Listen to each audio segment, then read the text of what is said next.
Okay, taking the X6 for a drive now. Cool, that's recording. So you can see she's turned off. Just push button start. Starts first pop every time.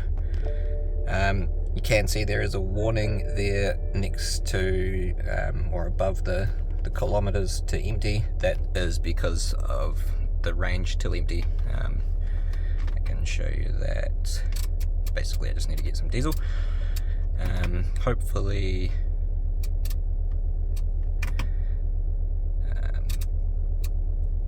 check control. You're familiar with BMW, but you can see that's the only error that's currently showing up. Well, not error, warning message. Everything else is all good. So let's put her in park, not park, let's put her in drive and do a bit of a drive, and I'll tell you about it. So in terms of, probably can't really hear too much because it's really well insulated cabin, so you can't really hear a lot of road noise or engine noise, which is a good thing. In terms of actual mechanical performance and how it runs phenomenally well. I've owned several diesel BMWs and they never really disappoint. The cruise control's good. Hopefully you can see there the heads-up display. Might not record so well, but that's really quite useful. It's a cool feature, especially for a car of this age. I'll just wind down the window, and I don't know if you'll hear much really, but there's not really that much to hear. It's a pretty quiet runner. What can I tell you? I've got about 4,500 worth of invoices in the last 7 months. They are servicing, new tyres, new battery, and the only fault that I've had mechanically with this car, which was a alternator failure, which I had replaced under mechanical warranty. So we went real deal, not cheapo eBay or whatever, with the replacement part. Aside from that, it's been a totally reliable car.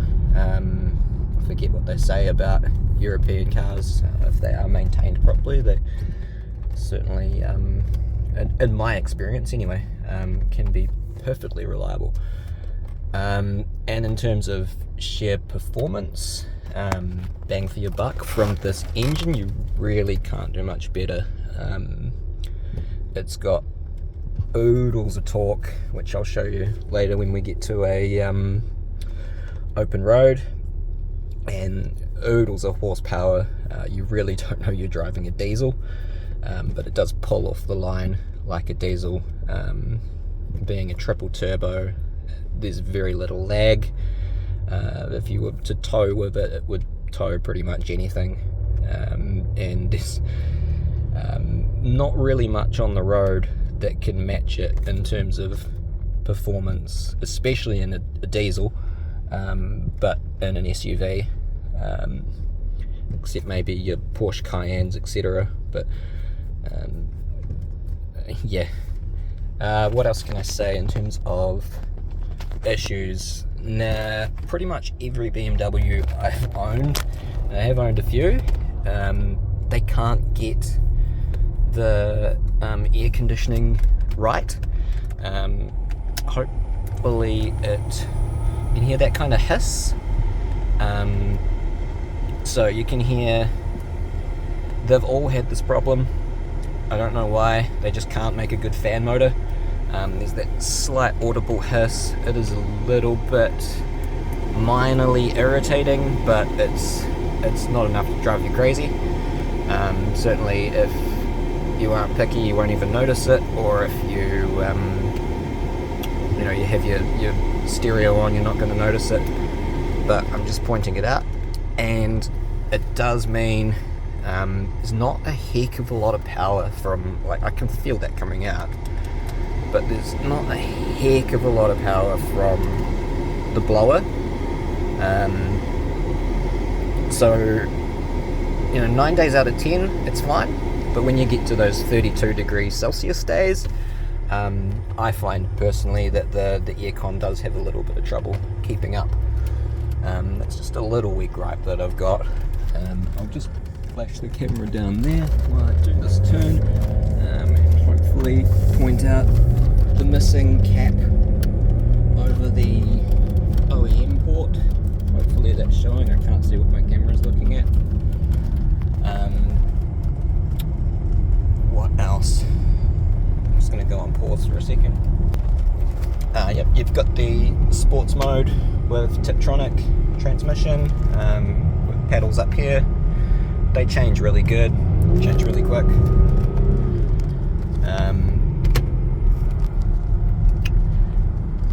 Yeah, power windows all around. And you got stacks of features on the iDrive system. My favourite, of course, being Bluetooth streaming for audio, which they didn't have in some of the earlier iDrives.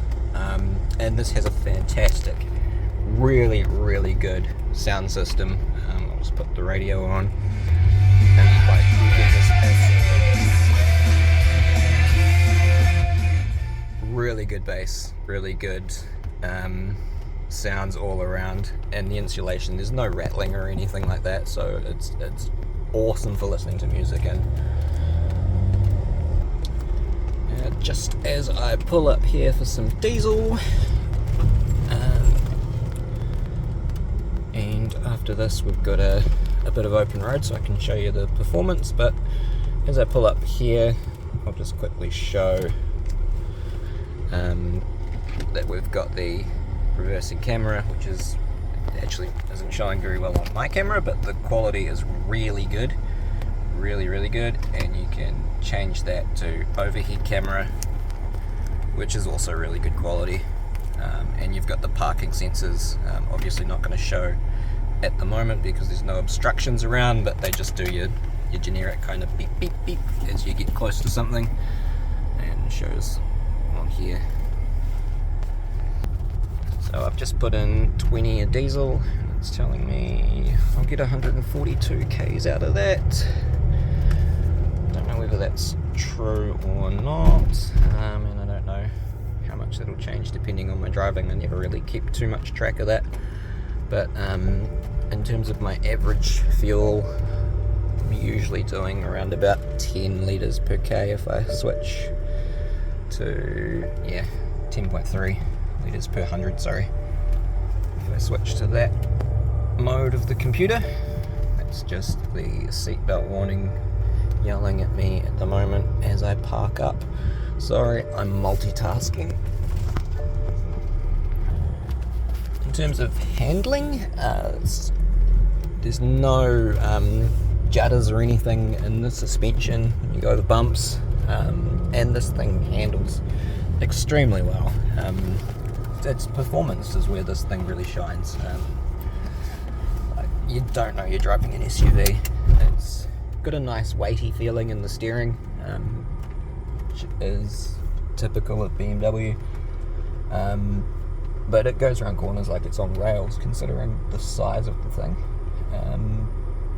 Obviously being all-wheel drive, it's really planted, grips extremely well around corners, and it's very little body roll, again, for the size of the vehicle.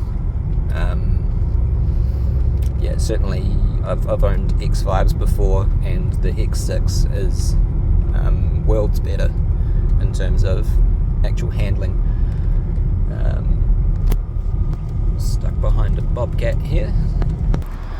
Okay, so I've got it in performance or sports mode here. I'm just gonna let this guy go through the orange light, and I'll park up here. Just give you a bit of a taste of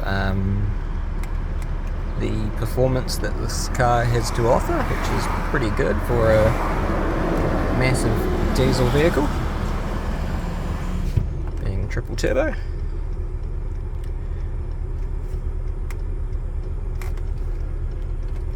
And we'll go sport mode. It's not something I often do, to be honest. You don't really need to. It doesn't need to be used in sports mode. And you know, I drive this car very respectfully and look after it, but just for the purpose of showing it the health of the engine and how well it can perform for a prospective buyer. Let's do a quick pull from the traffic lights. We've got a corner around here too, so it won't be a straight 0 to 60, sorry, or 0 to 100, but do some sensible cornering, and then I'll give it a bit of gas once we come out of the corner. This is an 80k stretch of road, so it should give you a relatively good indication of performance.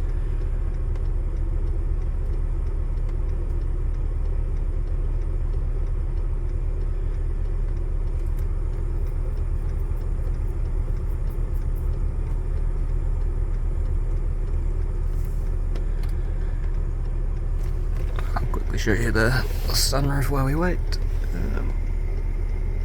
That all does everything it should. Oh, here we go. I'm just going to roll around here because I've got the phone in my hand for the sake of safety, and there is a car there unfortunately, but let's just put in it for a second, and yeah, we're gone.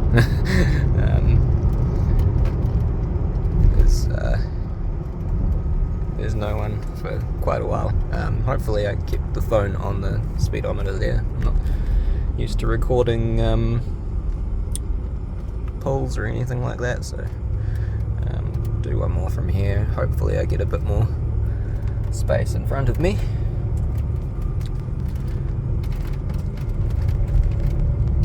I'll just let these cars go for a little bit. Do a roll from 40.